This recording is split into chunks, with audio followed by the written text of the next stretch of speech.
করলে কি হবে? দিল পরিষ্কার আছে না নেই? মসজিদে 1 টাকাও দান করে না, মাদ্রাসায় দান করে না, বারবার হিসাব চায়। ভিআইপি বেয়াদব আছে না নাই? 1 টাকাও দান করে না, কি চায়? যারা দান করে তারা চায় দোয়া, যারা দান করে না তারা চায় হিসাব। বুঝেননি?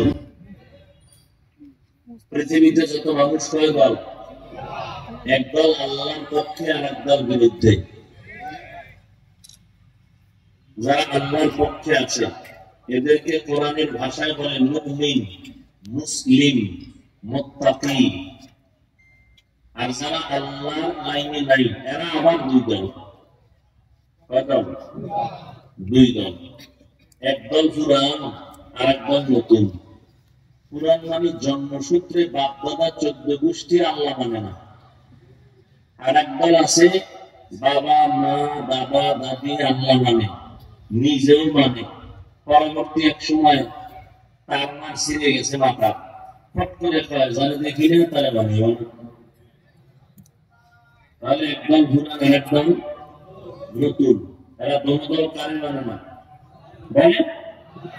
যারা পুরান এদের নাম কোরআনের ভাষায় কাফের, এদের নাম কি? আর যারা নতুন এদেরকে বলা হয় মুরতাদ। দল নাস্তিক। দল নাস্তিক। নাস্তিক মানে আল্লাহর অস্তিত্বকে মানে না, কাফেররাও মানে না, মুরতাদরাও মানে না। একদল পুরান আর একদল নতুন। পুরান দলের নাম কাফের, নতুন যারা এদের নাম মুরতাদ। যেমন তাসলিমা নাসরিন এক মুরতাদ। কথা বুঝেন নাই? নামটা কত সুন্দর। ওর আব্বা আম্মা সব আল্লাহ মানত। সে আইসা এমবিবিএস ডাক্তার হইল, গবেষণা করল, ইসলামের উপরে স্টাডি করল। এক পর্যায়ে এসে মাথা গরম হয়ে গেছে। কি? নারীরা পর্দা করবে একচাটিয়া, এটা নারীদের উপরে জুলুম। আল্লাহ বড় জালেম। আরো আস্তে করে বলেন। কাফেরকে নিয়ে সমাজে চলার অনুমতি আছে, মুরতাদকে নিয়ে চলার অনুমতি নেই। আল্লাহ আমাদের হেদায়েত দান করুন। যারা মুমিন, যারা মুত্তাকি, যারা মুসলিম, আল্লাহ শুধু এদেরকে বলছেন, 2টা আদেশ দিয়েছেন। যারা আল্লাহ মানে না এদেরকে আল্লাহ আদেশ দেন নাই। কেন দেন নাই? মুমিনকে দিলেন কেন? তারাও তো আল্লাহর বান্দা, হোক নাস্তিক, হোক মুরতাদ, হোক কাফের। বান্দা কার? ইহুদিরা কার বান্দা? খ্রিস্টান কার বান্দা? হিন্দু বৌদ্ধ কার বান্দা? সব আল্লাহর বান্দা। আব্বাজান আদমের সন্তান, ঠিক না?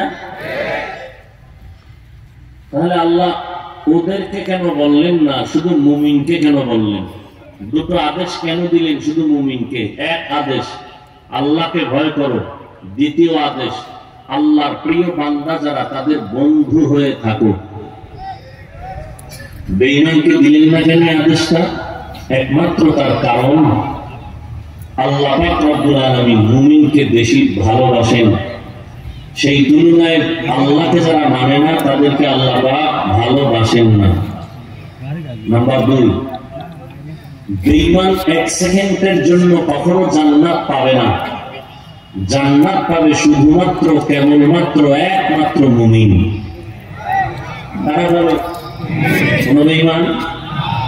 এই কথার সাথে আরেকটা কথা প্রাসঙ্গিকভাবে মুখস্থ রাখবেন। আল্লাহ পাক এতটা দয়াবান, আল্লাহ কখনোই চান না তার কোন বান্দা বান্দি 1 সেকেন্ডের জন্য জাহান্নামে যাক। আল্লাহ এটা কখনোই চান না। আল্লাহ যে চান না তার দলিল কি? তার অনেক দলিল। হাদিসে আছে সবার নামে জান্নাতে একটা একটা বাড়ি আছে, রেজিস্ট্রি করা, নাম লেখা। ফেরাউনের বাড়ি, নমরুদের বাড়ি, সাদ্দাদের বাড়ি, কারুনের বাড়ি, আলাদা আলাদা বাড়ি রেজিস্ট্রি করা, রাসূলের হাদিস। কিন্তু কোন বেঈমান জান্নাতে যাবে না। ওদের নাম লেখা জান্নাত কি করবেন আল্লাহ? আল্লাহ বলেন মুমিনদের মধ্যে আবার দুই দল হবে, একদল মূল ডিউটি করবে আর একদল মূলের পরে ওভার ডিউটি করবে। মূল ডিউটি মুমিনের জন্য 5 বেলার নামাজ, রমজানের রোজা, ধনী হলে একবার হজ জীবনে, ধনী হলে বছরে বছরে যাকাত, এটা হলো মূল ডিউটি ফরজ। যারা ওভার ডিউটি করবে 5 ওয়াক্ত নামাজের পরে তারা ইশরাক করবে, তাহাজ্জুদ করবে, আউয়াবিন করবে, চাশতের নামাজ পড়বে, রমজানে রোজা রাখার পরেও তারা ওভার ডিউটি হিসাবে সোমবার দিন রোজা রাখবে, বৃহস্পতিবার রাসূল রোজা রেখেছেন রোজা রাখবে, ওভার ডিউটি করতে গিয়ে তারা আশুরার রোজা রাখবে, আরাফার রোজা রাখবে, এইভাবে আইয়ামে বীজের রোজা রাখবে।